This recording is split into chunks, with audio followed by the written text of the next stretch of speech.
اگر آپ کی بیٹی کے ساتھ کچھ غلط ہو رہا ہے اور آپ صرف اس انتظار میں بیٹھے ہوئے ہیں کہ یہ بندہ سدھر جائے گا، میری بیٹی کا شوہر، تو آپ کی غلط فہمی ہے۔ آج میں ایک تجربے کی بات آپ کو بتانے جا رہا ہوں، اور آپ نے جو ایک لوگوں کو دیکھ کر جو میں نے تجربہ حاصل کیا اور میں نے کچھ سنا، اس کے بنا پر آپ کو کچھ باتیں عرض کرنا چاہ رہا ہوں۔ میں ہمارے یہاں پر مشہور ہے کہ بھائی جب شادی کر دی گئی، بس تمہارا کام ہے تم وہاں پر گزارا کرو، کچھ بھی ہو جائے، ظلم کرے، زیادتی کرے، تم نے وہاں گزارا کرو۔ اس کے نتیجے میں بہت ساری خواتین خودکشی کر لیتی ہیں، ڈپریشن میں چلی جاتی ہے۔ اچھی خوبصورت حسین پڑھی لکھی لڑکی وہ اپنی زندگی کو تباہ و برباد کر کے رکھ دیتی ہے، اور ماں باپ کہتے ہیں بس تم ادھر مرو، کچھ بھی مرضی کرو۔ میں سب سے پہلے ایک حدیث آپ کے سامنے پیش کرتا ہوں۔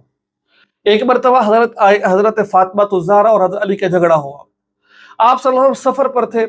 سفر سے جب آپ علیہ السلام واپس آئے تو اپنی بیٹی کے پاس آیا کرتے، دیکھا کہ بیٹی پریشان ہے، کہا فاطمہ خیریت ہے؟ تو میں رسول علی کا میرا جھگڑا ہو گیا ہے۔ آپ صلی اللہ علیہ وسلم کو تلاش کے لیے نکلے، دیکھا مسجد میں لیٹے ہوئے تھے۔ کہا قم یا ابا تراب، کھڑے ہو جاؤ۔ کھڑے ہوئے تو گھر لائے اور کہا کہ اے علی، فاطمہ سے کچھ نہ کہا کر، یہ میرے جگر کا ٹکڑا ہے، ٹھیک ہے؟ پہلے بیٹی سے کہا، ٹھیک ہے، اور پھر کہا بیٹی میں مانتا ہوں تو نبی کی بیٹی، علی کی بیوی، حضرت حسین کی والدہ ہے اور جنت کی عورتوں کی سردار، لیکن یاد رکھ تو علی کی بیوی ہے۔ اگر تو علی سے ناراض ہو کر میرے گھر میں آ گئی تو میں محمد علی دروازہ نہیں کھولوں گا، ٹھیک ہے؟ تو معاملات یہ والے تھے، یہاں پر تھے۔ قرآن کیا کہتا ہے ہمیں کہ اگر بیوی میں جھگڑا ہو جائے تو مل بیٹھ کر اس کو حل کرو۔ اور الرجال قوامون علی النساء، 5ویں پاری کی آیت ہے، غالباً دوسرا رکوع، آپ اس کو پڑھ سکتے ہیں۔ آپ بستر الگ کر لو، کچھ دن کے لیے الگ ہو جاؤ، مفہوم عرض کر رہا ہوں میں، بڑوں کو بٹھا کر فیصلہ کرو۔ نہیں حل ہوتا تو یہ نہیں ہے کہ بس ادھر کی پکی ہوگی، یہ نہیں، یہ سارے معاملات کر لیے ہیں، کوششیں کر لی ہے، 1-2 سال دیکھ لیا ہے، بھائی نہیں مزاج مل رہا تو علیحدگی اختیار کر دو۔ ہمارے محلے کے اندر میں نے دیکھا ہے، ہمارے علاقے میں میں نے کچھ جگہ پر دیکھا ہے، وہ لڑکی جن کو طلاق ہو چکی تھی، جوان تھی، خوبصورت تھی، ان کے والدین نے دیر نہیں کی، کچھ دن انتظار کیا، اب ان کی آگے اچھی جگہ شادی ہو چکی ہے۔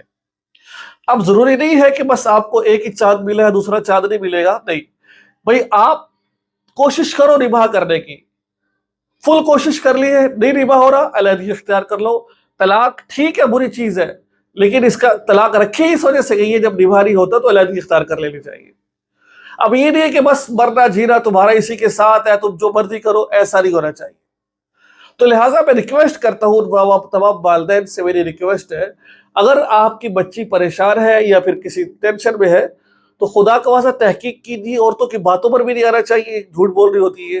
اگر واقعتاً تحقیق کرنے سے بات معلوم ہوتی ہے کہ اس کے اندر کا بھی ارکے ہے تو آپ پھر اس کی علیحدگی اختیار کریں اور اس کا کہیں اور جگہ نکاح کر دیجیے۔ آپ انشاءاللہ اللہ رستے کھول دے، ایک رستہ بند ہوتا ہے، ہزاروں رستے کھول دیتا ہے، مگر ایک جگہ پر بند کر کے قید کر کے رکھ دینا یہ بری بات ہے۔ یہ تھی آج کی ویڈیو، مجھے امید ہے کہ کچھ نہ کچھ سیکھنے کو ضرور ملا ہوگا آپ کو۔ دعا میں یاد رکھیے گا۔ السلام علیکم ورحمۃ اللہ وبرکاتہ۔